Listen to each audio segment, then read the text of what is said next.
So most Marines are known to eat crayons and have low ASVAB scores, but this Marine was a little bit different than the bunch and actually managed to steal over $3 million worth of gear. Stay tuned to find out how he was an idiot to actually get caught right here. What is up, guys? You're tuning into NickyMGTV for another video. As always, you can hit me up on Instagram, Snapchat, Twitter, or down in the comments below if you have questions. But as always, let's roll right to the topic where you guys like, comment, subscribe.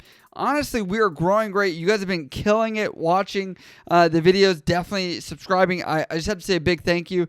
The analytics do show 70% of you guys are not subscribed to the channel, but even if you just come back to watch, I appreciate it. There was a Marine that is now technically a veteran that has decided that he was going to sell a couple aircraft parts in order to make some money. This is Lance Corporal Montalvo. He is actually a state trooper right now. After he got out of the Marine Corps, he decided to go to the worst state in the entire United States, Illinois, because it's too dang cold. I've been up there for way too long. If you guys are from the Midwest, can you just tell me why you guys even decided to reside there? Like, the taxes can't be that low. Okay, the property's cheap, but the weather is garbage. The wind is brutal and the temperatures are bitterly cold. 5 degrees outside, but I enjoy ice skating.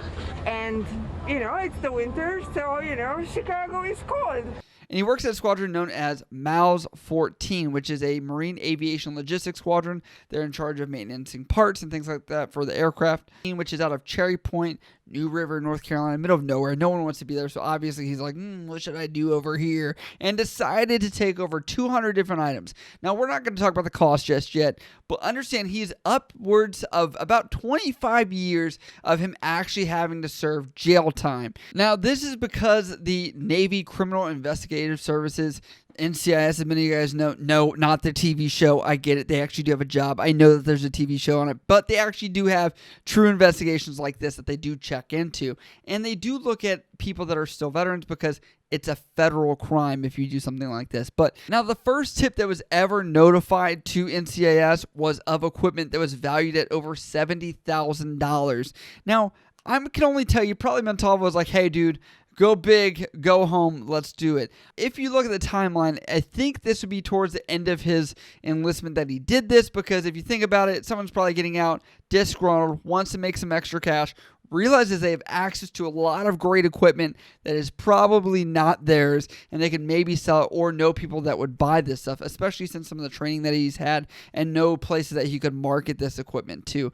Many of you guys that are joining the military, you're going to be trusted with a lot of equipment, and there's people that do steal a lot of random things like copper wire, for example. That's actually pretty expensive per feet, and that's why people were stealing all those pennies and things like that. People in the military were trying to take that and sell it as well. There's a lot of access you guys will have, and this guy's just not smart enough to realize like $70,000 is going to go away pretty quickly, and someone is going to notice that machinery is gone. Now, after that $70,000 is gone, they did another inventory, which showed an oscilloscope. Not sure really what that is, but I'll put a photo somewhere here because I have no idea. I'm not in aviation, but that's okay.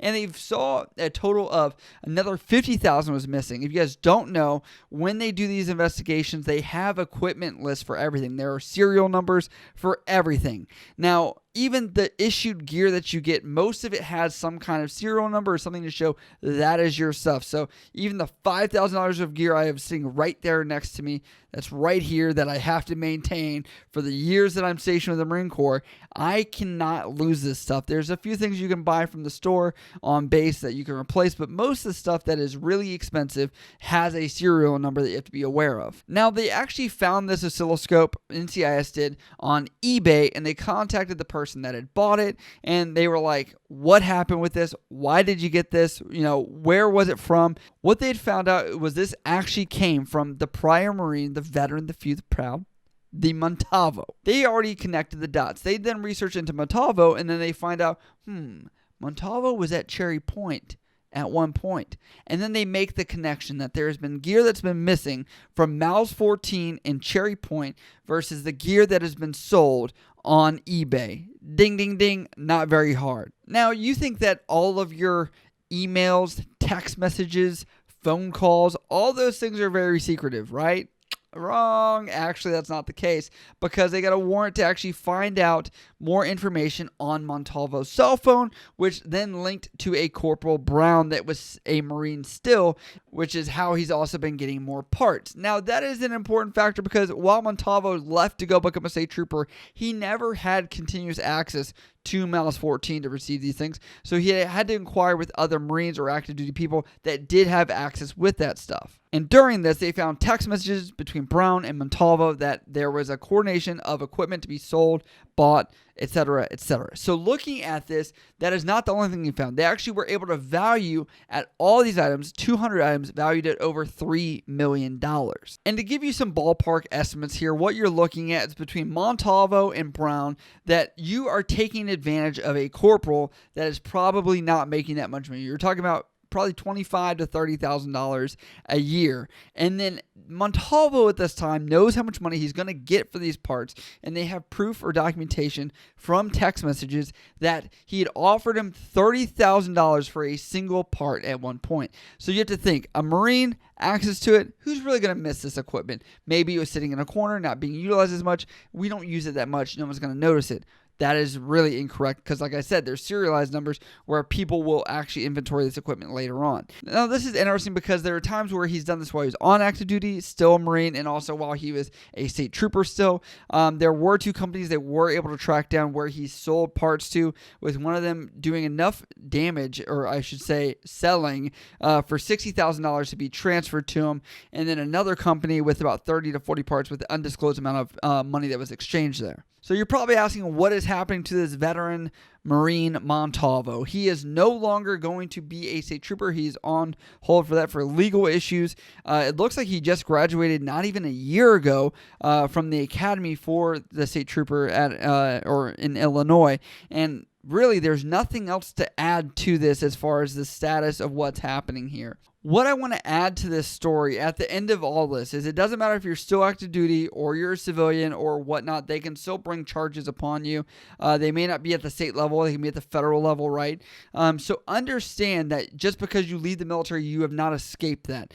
There was a story that has been covered, I believe, about a year and a half ago, where there was a woman that was committing BAH, or housing allowance fraud, while she was active duty, which was saying that her spouse was living somewhere else even though he was not actually living there.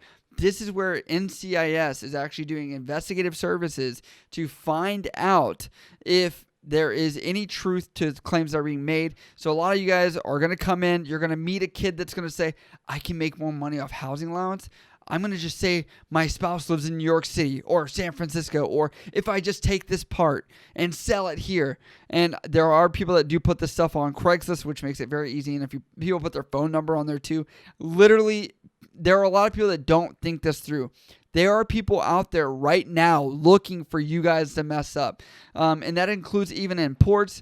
If you're places where you're not supposed to be, there are NCIS everywhere. And I'm not saying it to be like they're watching you. I'm saying that because that is just the people like this. And you're going to hear so many other stories where truthfully, people get caught for the dumbest reason. So realize that most of the stuff that you're going to see people get in trouble for is typically because they're not doing the right thing when they're not being watched. You're going to be caught. I've seen it too many times. So I promise you guys, there's someone that's been in the military that's tried to do what you're going to do.